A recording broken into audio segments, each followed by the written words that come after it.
Peer Kamil part 3۔ ایک بہت بڑی کھوٹی کے عقب میں موجود انیکسی سے میوزک کی آواز باہر لان تک آ رہی تھی۔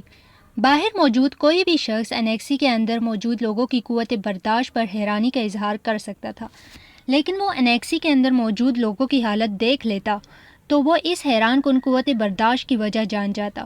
انیکسی کے اندر موجود 6 لڑکے جس حالت میں تھے، اس حالت میں اس سے زیادہ تیز اور بلند میوزک بھی ان پر اثر انداز نہ ہو سکتا تھا، اور جہاں تک 7ویں لڑکے کا تعلق تھا تو وہ ایسی کسی چیز سے متاثر نہیں ہوتا تھا۔ انیکسی کا وہ کمرہ اس وقت دھوئیں کے مرغلوں اور عجیب قسم کی بو سے بھرا ہوا تھا۔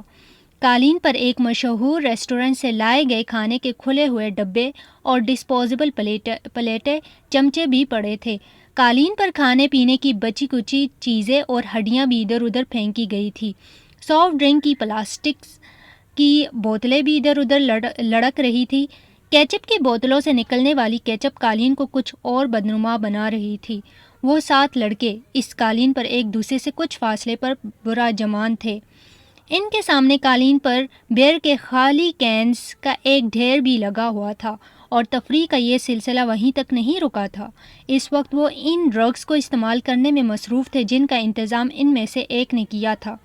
پچھلے 2 ماہ میں وہ تیسری بار اس ایڈونچر کے لیے اکٹھے ہوئے تھے، اور ان 3 مواقع پر وہ 4 مختلف قسم کی ڈرگز استعمال کر چکے تھے۔ پہلی بار انہوں نے وہ ڈرگ استعمال کی تھی جو ان میں سے ایک کو اپنے باپ کی دراز سے ملی تھی۔ دوسری بار انہوں نے جو ڈرگ استعمال کی تھی وہ انہوں نے اپنے ایک اسکول فیلو کے دوست سے اسلام آباد کے ایک کلب سے خریدی تھی، اور اس بار وہ جو ڈرگ استعمال کر رہے تھے وہ انہوں نے ایک ٹرپ پر راولپنڈی کی ایک مارکیٹ میں ایک اغوان سے خریدی تھی۔ تینوں مواقع پر انہوں نے ان ڈرگز کے ساتھ الکوہل کا استعمال کیا تھا، جس کا حصول ان کے لیے مشکل نہیں تھا۔ اس وقت بھی ان 7 لڑکوں میں سے 6 لڑکے پوری طرح نشے میں تھے۔ ان میں سے ایک ابھی بھی کانپتے ہاتھوں کے ساتھ ڈرگ کو سونگھنے کی کوشش کر رہا تھا، جبکہ 2 لڑکے سگریٹ پیتے ہوئے باقی لڑکوں کے ساتھ ٹوٹی پھوٹی گفتگو کر رہے تھے۔ صرف 7واں لڑکا مکمل طور پر ہوش میں تھا۔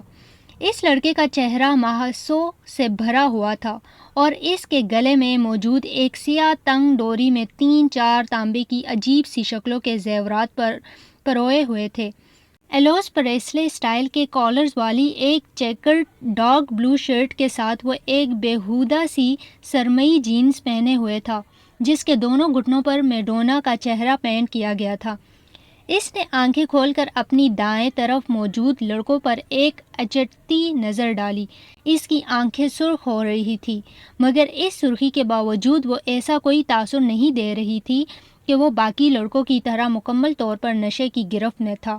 چند منٹ انہیں دیکھنے کے بعد اس نے سیدھے ہوتے ہوئے ڈبیوں میں موجود باقی ڈرگ کون میں ڈال دی اور ایک چھوٹے سے اسٹرا کے ساتھ اسے سونگھنے لگا۔ کافی دیر کے بعد اس نے اسٹرا کو ایک طرف پھینک دیا اور اپنے ہاتھ کی پور پر تھوڑی سی ڈرگ رکھ کر زبان کی نوک کے ساتھ کچھ دلچسپی تجسس مگر احتیاط کے ساتھ اسے چکھا۔ دوسرے ہی لمحے اس نے برق رفتاری کے ساتھ اپنے بائیں جانب تھوکا۔ ڈرگ یقیناً بہت اچھی کوالٹی کی تھی۔ اس کی آنکھیں اب پہلے سے زیادہ سرخ ہو رہی تھی، مگر ابھی بھی وہ اپنے ہوش و حواس میں تھا۔ اس کے چہرے کے تاثرات سے اندازہ ہو رہا تھا کہ وہ اپنی اس سرگرمی سے کچھ زیادہ محفوظ نہیں ہوا۔ 1-2 منٹ کے بعد اس نے اپنے پاس قالین پر پڑے ہوئے بیئر کے کین سے چند گھونٹ لیتے ہوئے جیسے ڈرگ کے ذائقے کو صاف کرنے کی کوشش کی۔ کین رکھنے کے بعد وہ چند منٹ تک کون میں موجود ڈرگ کو دیکھتا رہا۔ دوسرے 6 لڑکے اس وقت تک نشے میں پوری طرح دھت کارپٹ پر اوندھے سیدھے پڑے تھے، مگر وہ اب بھی اسی طرح بیٹھا تھا، کین میں موجود بیئر کے گھونٹ لیتے ہوئے۔ وہ پرسوچ انداز میں ان سب کو دیکھتا رہا۔ اس کی آنکھیں اب متورم ہو رہی تھی، مگر ان میں موجود چمک بتا رہی تھی کہ وہ ابھی بھی مکمل طور پر نشے میں نہیں ہے۔ یہ اس کے ساتھ تیسری بار ہوا تھا۔ پہلی 2 بار ڈرگ استعمال کرنے کے بعد بھی وہ اسی طرح بیٹھا رہا تھا، جبکہ اس کے دوست بہت جلد نشے میں دھت ہوئے تھے۔ رات کے پچھلے پہر وہ ان لوگوں کو اسی حالت میں چھوڑ کر خود گھر آ گیا تھا۔ آج بھی وہ یہی کرنا چاہتا تھا۔ کمرے کے اندر موجود ڈرگ کی بو سے اب پہلی بار وہ الجھنے لگا تھا۔ اس نے کھڑا ہونے کی کوشش کی اور وہ لڑکھڑایا۔ اپنی لڑکھڑاہٹ پر قابو پاتے ہوئے وہ سیدھا کھڑا ہو گیا۔ نیچے جھک کر اس نے کارپٹ سے کی رنگ والٹ اور کریڈٹ کارڈ اٹھائے، پھر آگے بڑھ کر اس نے اسٹریو کو بند کر دیا۔ اپنی متورم اور سرخ آنکھوں سے اس نے کمرے میں ایک نظر دوڑائی، یوں جیسے وہ کوئی چیز یاد کرنے کی کوشش کر رہا ہو، پھر وہ کمرے کے دروازے کی طرف بڑھ گیا۔ ایک بار پھر نیچے بیٹھ کر اس نے جاگرز پہنے اور ان کے تسموں کو ٹخنوں کے گرد لپیٹ کر گھیرا باندھ دی اور پھر دروازے کا لاک کھول کر وہ باہر نکل گیا۔ روشنی سے یک دم وہ کوریڈور کی تاریکی میں آ گیا تھا۔ اندھیرے میں اپنا راستہ ڈھونڈتے ہوئے وہ انیکسی کے بیرونی دروازے کو کھولتا ہوا باہر لان میں آ گیا۔ انیکسی کی سیڑھیاں اترتے ہوئے اسے اپنی ناک سے کوئی چیز بہتی ہوئی محسوس ہوئی۔ بایاں ہاتھ اٹھا کر اس نے اپنے اوپری ہونٹ پر رکھا، اس کی انگلیاں چپچپانے لگی تھی۔ اس نے ہاتھ اٹھاتے ہوئے اپنی انگلیوں کو انیکسی کی بیرونی لائٹ کی روشنی میں دیکھا، اس کی پوروں پر خون کے قطرے لگے ہوئے تھے۔ اس نے اپنی ٹراؤزر کی جیب ٹٹولتے ہوئے اندر سے ایک رومال برآمد کیا اور اپنی پوروں پر لگا ہوا خون صاف کیا۔ اس کے بعد اسی رومال کے ساتھ اس نے اپنے ناک سے ٹپکنے والا خون صاف کیا۔ اسے اپنے حلق میں کوئی چیز چبھتی ہوئی محسوس ہوئی۔ اس نے کھنکار کر اپنا گلا صاف کرنے کی کوشش کی۔ اسے اب اپنے سینے میں بھی گھٹن کا احساس ہونے لگا۔ چند گہرے سانس لے کر اس نے اس گھٹن کو کم کرنے کی کوشش کی۔ وہیں کھڑے کھڑے اس نے 2-3 بار نیچے تھوکا اور ایک بار پھر سیڑھیاں اترنے کے لیے قدم بڑھایا۔ وہ یک دم ٹھٹک گیا۔ اس کے ناک میں عجیب سی سنسناہٹ ہوئی اور پھر یک دم کوئی چیز پوری قوت سے بہنے لگی۔ وہ بے اختیار کمر کے بھل جھک گیا۔ ایک دھار کی صورت میں اس کی ناک سے نکلنے والا خون سیڑھیوں پر گرنے لگا تھا۔ ماربل پر پھسلتا ہوا خون وہ اسے دیکھتا رہا۔ ناول پیر کامل میں اب سالار کی طرف۔ گولف کلب میں تقریباً تقسیم انعامات منعقد کی جا رہی تھی۔ 16 سالہ سالار سکندر بھی انڈر 16 کی کیٹیگری میں 7 انڈر پار کے اسکور کے ساتھ پہلی پوزیشن کی ٹرافی وصول کرنے کے لیے موجود تھا۔ سکندر عثمان نے سالار سکندر کا نام پکارے جانے پر تالیاں بجاتے ہوئے اس ٹرافی کیبنٹ کے بارے میں سوچا، جس میں اس سال انہیں کچھ مزید تبدیلیاں کروانی پڑیں گی۔ سالار کو ملنے والی شیلڈز اور ٹرافیز کی تعداد اس سال بھی پچھلے سالوں جیسی ہی تھی۔ ان کے تمام بچے ہی پڑھائی میں بہت اچھے تھے، مگر سالار سکندر باقی سب سے مختلف تھا۔ ٹرافیز، شیلڈز اور سرٹیفکیٹس کے معاملے میں وہ سکندر عثمان کے باقی بچوں سے بہت آگے تھا۔ 50 IQ لیول کے حامل اس بچے کا مقابلہ کرنا ان میں سے کسی کے لیے ممکن تھا بھی نہیں۔ فخریہ انداز میں تالیاں بجاتے ہوئے سکندر عثمان نے دائیں طرف بیٹھی ہوئی اپنی بیوی سے سرگوشی میں کہا، یہ گولف میں اس کی 13ویں اور اس سال کی چوتھی ٹرافی ہے۔ ہر چیز کا حساب رکھتے ہیں آپ؟ اس کی بیوی نے مسکراتے ہوئے جیسے قدرے ستائشی انداز میں اپنے شوہر سے کہا، جس کی نظریں اس وقت مہمان خصوصی سے ٹرافی وصول کرتے ہوئے سالار پر مرکوز تھی۔ صرف گولف کا؟ اور کیوں؟ وہ تم اچھی طرح جانتی ہو۔ سکندر عثمان نے اپنی بیوی کو دیکھا، جو اب سیٹ کی طرف جاتے ہوئے سالار کو دیکھ رہی تھی۔ آئی بیٹ اگر یہ اس وقت اس مقابلے میں شرکت کرنے والے پروفیشنل کھلاڑیوں کے ساتھ کھیل رہا ہوتا تو بھی اس وقت اس کے ہاتھ میں یہی ٹرافی ہوتی۔ سکندر عثمان نے بیٹے کو دور سے دیکھتے ہوئے کچھ فخریہ انداز میں دعویٰ کیا۔ سالار اب اپنی سیٹ کے اطراف میں موجود دوسری سیٹوں پر موجود دوسرے انعامات حاصل کرنے والوں سے ہاتھ ملانے میں مصروف تھا۔ ان کی بیوی کو سکندر عثمان کے دعوے پر کوئی حیرانی نہیں ہوئی، کیونکہ وہ جانتی تھی سالار کے بارے میں یہ ایک باپ کا جذباتی جملہ نہیں تھا، وہ واقعی اتنا ہی غیر معمولی تھا۔ اسے 2 ہفتے پہلے اپنے بھائی زبیر کے ساتھ اسی گولف کورس پر 18 ہول پر کھیلا جانے والا گولف کا میچ یاد آیا۔ رف میں اتفاقاً گر جانے والی ایک بال کو وہ جس صفائی اور مہارت کے ساتھ واپس گرین پر لایا تھا، اس نے زبیر کو محض حیرت کر دیا۔ وہ پہلی بار سالار کے ساتھ گولف کھیل رہا تھا۔ مجھے یقین نہیں آ رہا۔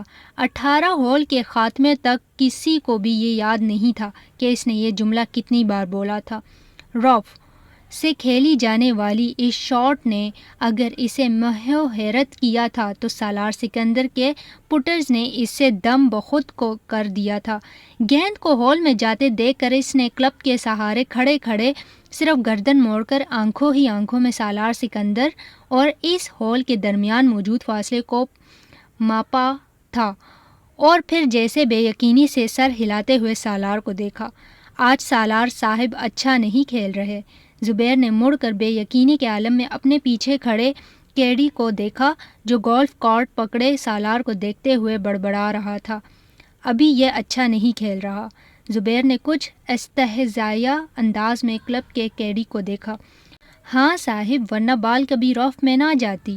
کیڈی نے بڑے معمول کے انداز میں انہیں بتایا۔ آپ آج یہاں پہلی بار کھیل رہے ہیں اور سالار صاحب پچھلے 7 سال سے یہاں کھیل رہے ہیں۔ میں اس لیے کہہ رہا ہوں کہ آج وہ اچھا نہیں کھیل رہے۔ کیڈی نے زبیر کی معلومات میں اضافہ کیا اور زبیر نے اپنی بہن کو دیکھا جو فخریہ انداز میں مسکرا رہی تھیں۔ اگلی بار میں پوری تیاری کے ساتھ آؤں گا اور اگلی بار کھیل کی جگہ کا انتخاب بھی میں کروں گا۔ زبیر نے کچھ خفت کے عالم میں اپنی بہن کے ساتھ سالار کی طرف جاتے ہوئے کہا۔ اینی ٹائم اینی پلیس، کسی بھی وقت کسی بھی جگہ۔ انہوں نے اپنے بیٹے کی طرف سے اپنے بھائی کو پراعتماد انداز میں چیلنج کرتے ہوئے کہا، میں تمہیں اس ویک اینڈ پر TADA کے ساتھ کراچی بلوانا چاہتا ہوں۔ انہوں نے سالار کے قریب پہنچ کر ہلکے پھلکے انداز میں کہا۔ سالار مسکرایا۔ کس لیے؟ میرے بہاف پر تمہیں کراچی چیمبر آف کامرس کے صدر کے ساتھ ایک میچ کھیلنا ہے۔ میں اس بار الیکشنز میں اس سے ہارا ہوں، مگر وہ اگر کسی سے گولف کا میچ ہار گیا تو اسے ہارٹ اٹیک ہو جائے گا، اور وہ بھی ایک بچے کے ہاتھوں۔ So let's settle the scores. وہ اپنے بھائی کی بات پر ہنسی تھی، مگر سالار کے ماتھے پر چند بل نمودار ہو گئے تھے۔ بچہ؟ اس نے ان کے جملے میں موجود واحد قابل اعتراض لفظ پر زور دیتے ہوئے اسے دہرایا۔ میرا خیال ہے انکل، مجھے کل آپ کے ساتھ 18 ہولز کا ایک اور گیم کھیلنا پڑے گا۔ ناول پیر کامل میں ازجد اور اس کی مدر کی کنورسیشن کی طرف چلتے ہیں۔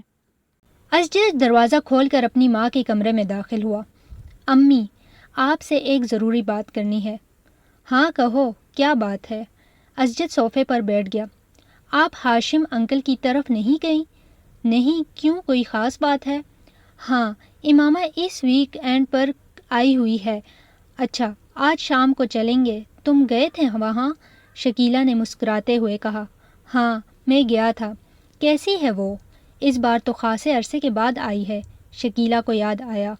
ہاں، 2 ماہ کے بعد۔ شکیلہ کو ازجد کچھ الجھا ہوا لگا۔ کوئی مسئلہ ہے؟ امی، مجھے امامہ پچھلے کچھ عرصے سے بہت بدلی لگ رہی ہے۔ اس نے ایک گہرا سانس لیتے ہوئے کہا۔ بدلی؟ کیا مطلب؟ مطلب تو میں شاید آپ کو نہیں سمجھا سکتا، بس اس کا رویہ میرے ساتھ کچھ عجیب سا ہے۔ ازجد نے کندھے اچھالتے ہوئے کہا۔ آج تو وہ ایک معمولی سی بات پر ناراض ہو گئی۔ پہلے جیسی کوئی بات ہی نہیں رہی اس میں سمجھ نہیں پا رہا کہ اسے ہوا کیا ہے۔ تمہیں وہم ہو گیا ہوگا ازجد، اس کا رویہ کیوں بدلنے لگا؟ تم کچھ زیادہ ہی جذباتی ہو کر سوچ رہے ہو۔ شکیلہ نے اسے حیرانی سے دیکھا۔ نہیں امی، پہلے میں بھی یہی سمجھ رہا تھا کہ شاید مجھے وہم ہو گیا ہے، لیکن اب خاص طور پر آج مجھے اپنے یہ احساسات صرف وہم نہیں لگے ہیں۔ وہ بہت اکھڑے سے انداز میں بات کرتی رہی مجھ سے۔ تمہارا کیا خیال ہے، اس کا رویہ کیوں بدل گیا ہے؟ شکیلہ نے برش میز پر رکھتے ہوئے کہا۔ یہ تو مجھے نہیں پتا۔ تم نے پوچھا اس سے؟ ایک بار نہیں، کئی بار۔ پھر؟ ہر بار آپ کی طرح وہ بھی یہی کہتی ہے کہ مجھے غلط فہمی ہو گئی ہے۔ اس نے کندھے اچھالتے ہوئے کہا۔ کبھی وہ کہتی ہے اسٹڈیز کی وجہ سے ایسا ہے، کبھی کہتی وہ اب میچور ہو گئی ہے اس لیے۔ یہ ایسی کوئی غلط بات تو نہیں ہے۔ ہو سکتا ہے واقعی یہ بات ہو، شکیلہ نے کچھ سوچتے ہوئے کہا۔ امی، بات سنجیدگی کی نہیں ہے، مجھے لگتا ہے وہ مجھ سے کترانے لگی ہے، ازجد نے کہا۔ تم فضول باتیں کر رہے ہو ازجد، میں نہیں سمجھ سکتی کہ ایسی کوئی بات ہوگی۔ ویسے بھی تم دونوں تو بچپن سے ایک دوسرے کو جانتے ہو، ایک دوسرے کی عادات سے واقف ہو۔ شکیلہ کو بیٹے کے خدشات بالکل بے معنی لگے۔ ظاہر ہے عمر کے ساتھ کچھ تبدیلیاں آ ہی جاتی ہیں۔ اب بچے تو رہے نہیں ہو تم لوگ، تم معمولی باتوں پر پریشان ہونے کی عادت چھوڑ دو، انہوں نے بیٹے کو سمجھاتے ہوئے کہا۔ ویسے بھی ہاشم بھائی اگلے سال اس کی شادی کر دینا چاہتے ہیں۔ وہ کہہ رہے تھے کہ وہ بعد میں اپنی تعلیم مکمل کرتی رہے گی۔ کم از کم وہ تو اپنے فرض سے سبکدوش ہو جائیں، شکیلہ نے انکشاف کیا۔ انکل نے ایسا کب کہا؟ اسجد کو چونکا۔ کئی بار کہا ہے، میرا خیال ہے وہ لوگ تو تیاریاں بھی کر رہے ہیں۔ اسجد نے ایک اطمینان بھرا سانس لیا۔ اسجد نے کچھ مطمئن ہوتے ہوئے کہا، ناول پیر کامل کے دوسرے جانب۔ وہ 16-17 سال کا ایک دبلا پتلا مگر لمبا لڑکا تھا۔ اس کے چہرے پر بلوغت کا وہ گہرا رواں نظر آ رہا تھا جسے ایک بار بھی شیو نہیں کیا گیا تھا، اور اس روئے نے اس کے چہرے کی معصومیت کو برقرار رکھا تھا۔ وہ اسپورٹ شارٹس اور ایک ڈھیلی ڈھالی شرٹ پہنے ہوئے تھا۔ اس کے پیروں میں کاٹن کی جرابیں اور جوگرز تھے۔ چیونگم چباتے ہوئے اس کی آنکھوں میں ایک عجیب طرح کی بے چینی اور اضطراب تھا۔ وہ اس وقت ایک پرہجوم سڑک کے بیچوں بیچ ایک ہیوی ڈیوٹی موٹر سائیکل پر بیٹھا ہوا تیزی سے تقریباً اسے اڑائے جا رہا تھا۔ وہ کسی قسم کے ہیلمٹ کے بغیر تھا اور بہت ریش انداز میں موٹر سائیکل کو چلا رہا تھا۔ اس نے 2 دفعہ سگنل توڑا، 3 دفعہ خطرناک طریقے سے کچھ گاڑیوں کو اوورٹیک کیا، 4 دفعہ بائک چلاتے چلاتے اس کا اگلا پہیہ اٹھا دیا اور کتنی ہی دیر دور تک صرف ایک ہی پہیے پر بائک چلاتا رہا۔ 2 دفعہ دائیں بائیں دیکھے بغیر اس نے برق رفتاری سے اپنی مرضی کا ٹرن لیا۔ ایک دفعہ وہ زگ زیگ انداز میں بائک چلانے لگا۔ 6 دفعہ اس نے پوری رفتار سے بائک چلاتے ہوئے اپنے دونوں پاؤں اٹھا دیے۔ پھر یکدم اسی رفتار سے بائک چلاتے ہوئے اس نے 1 وے کی خلاف ورزی کرتے ہوئے اس لین کو توڑا اور دوسری لین میں زناٹے کے ساتھ گھس گیا۔ سامنے سے آتی ہوئی ٹریفک کی بریکیں ایک دم چرچرانے لگی۔ اس نے فل سپیڈ پر بائک چلاتے ہوئے ایک دم ہینڈل پر سے اپنے ہاتھ اٹھا دیے۔ بائک پوری رفتار کے ساتھ سامنے سے آنے والی گاڑی کے ساتھ ٹکرائی۔ وہ ایک جھٹکے کے ساتھ ہوا میں بلند ہوا اور پھر کس چیز پر گرا اسے اندازہ نہیں ہوا۔ اس کا ذہن تاریک ہو چکا تھا۔ ناول پیر کامل میں اب سالار کی جانب۔ وہ دونوں لڑکے اسٹیج پر ایک دوسرے کے بالمقابل روسٹم کے پیچھے کھڑے تھے، مگر ہال میں موجود اسٹوڈنٹس کی نظریں ہمیشہ کی طرح ان میں سے ایک پر مرکوز تھی۔ وہ دونوں ہیڈ بوائے کے انتخاب کے لیے کنویسنگ کر رہے تھے اور وہ پروگرام بھی اس کا ایک حصہ تھا۔ دونوں کے روسٹم پر ایک پوسٹر لگا ہوا تھا، جن میں سے ایک پر ووٹ فار سالار اور دوسرے پر ووٹ فار فیضان لکھا ہوا تھا۔ اس وقت فیضان ہیڈ بوائے بن جانے کے بعد اپنے ممکنہ اقدامات کا اعلان کر رہا تھا، جبکہ سالار پوری سنجیدگی کے ساتھ اسے دیکھنے میں مصروف تھا۔ فیضان اسکول کا سب سے اچھا مقرر تھا اور اس وقت بھی وہ اپنے جوش خطابت کے کمال دکھانے میں مصروف تھا اور اسی برٹش لب و لہجے میں بات کر رہا تھا جس کے لیے وہ مشہور تھا۔ بہترین ساؤنڈ سسٹم کی وجہ سے اس کی آواز اور انداز دونوں ہی خاصے متاثر کن تھے۔ حال میں بلا شبہ سکوت طاری تھا اور یہ خاموشی صرف اسی ٹوٹتی جب فیضان کے سپورٹرز اس کے کسی اچھے جملے پر داد دینا شروع ہوتے۔ حال ایک دم تالیوں سے گونج اٹھتا۔ آدھا گھنٹے کے بعد وہ جب اپنے لیے ووٹ کی اپیل کرنے کے بعد خاموش ہوا تو حال میں اگلے کئی منٹ تالیاں اور سیٹیاں بجتی رہیں۔ ان تالیاں بجانے والوں میں خود سالار سکندر بھی شامل تھا۔ فیضان نے ایک فاتحانہ نظر حال پر اور سالار پر ڈالی اور اسے تالیاں بجاتے دیکھ کر اس نے گردن کے ہلکے سے اشارے سے اسے سراہا۔ سالار سکندر آسان حریف نہیں تھا، یہ وہ اچھی طرح جانتا تھا۔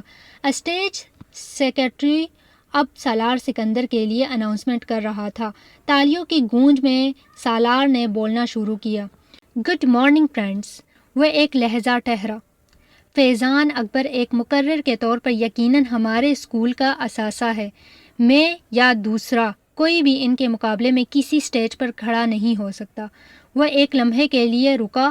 اس نے فیضان کے چہرے کو دیکھا جس پر ایک فخریہ مسکراہٹ ابھر رہی تھی، مگر سالار کے جملے کے باقی حصے نے اگلے لمحے اس مسکراہٹ کو غائب کر دیا۔ اگر معاملہ صرف باتیں بنانے کا ہو تو۔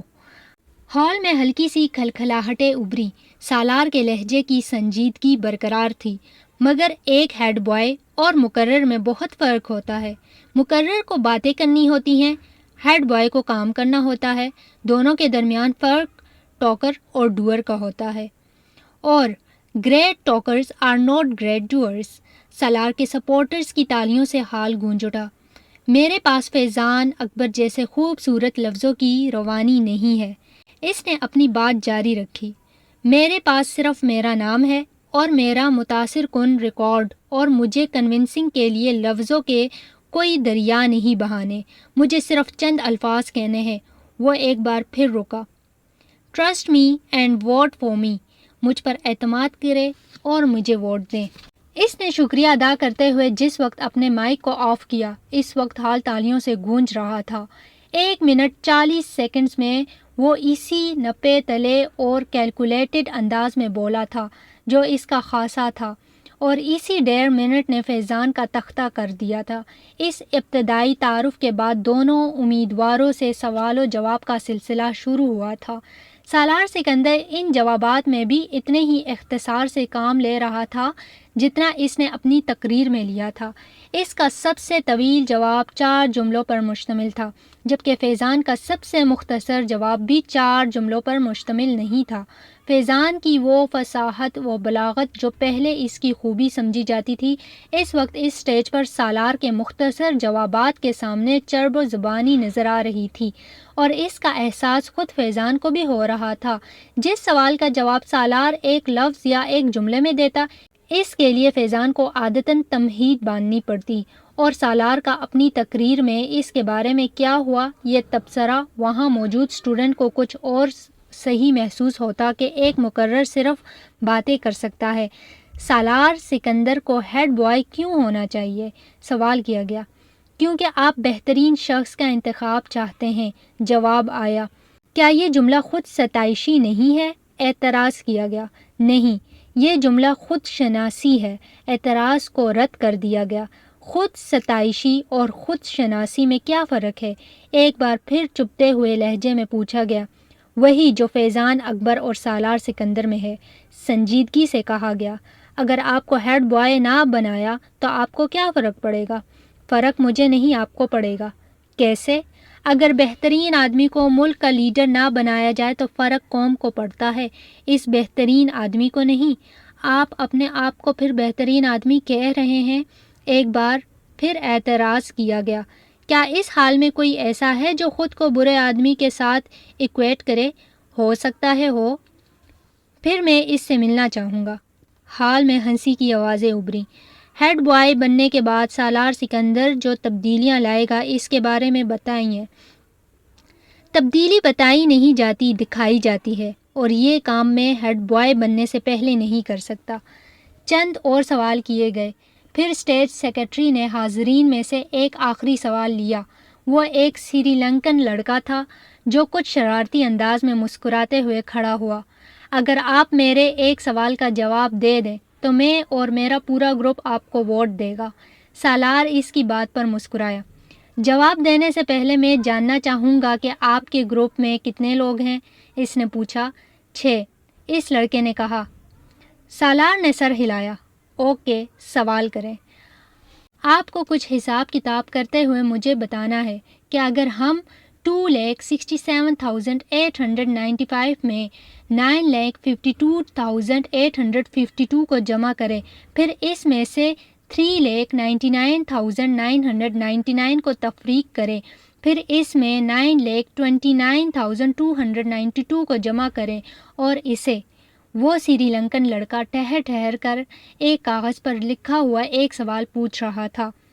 6 کے ساتھ ضرب دے، پھر اسے 2 کے ساتھ تقسیم کرے اور جواب میں 4,92,359 کو جمع کر دے تو جواب کا 1/4 کیا ہو؟ وہ لڑکا اپنی بات مکمل نہیں کر سکا۔ 20,35,618.2 بڑی برق رفتاری کے ساتھ سالار نے اس احمقانہ سوال کا جواب دیا۔ اس لڑکے نے کاغذ پر ایک نظر دوڑائی اور پھر کچھ بے یقینی سے سر ہلاتے ہوئے تالیاں بجانے لگا۔ فیضان اکبر کو اس وقت اپنا آپ ایک ایکٹر سے زیادہ نہیں لگا۔ پورا حال اس لڑکے کے ساتھ تالیاں بجانے میں مصروف تھا۔ فیضان اکبر کو وہ پروگرام ایک مذاق محسوس ہونے لگا۔ 1 گھنٹے کے بعد جب وہ سالار سکندر سے پہلے اس سٹیج سے اتر رہا تھا تو وہ جانتا تھا کہ وہ مقابلے سے پہلے ہی مقابلہ ہار چکا تھا۔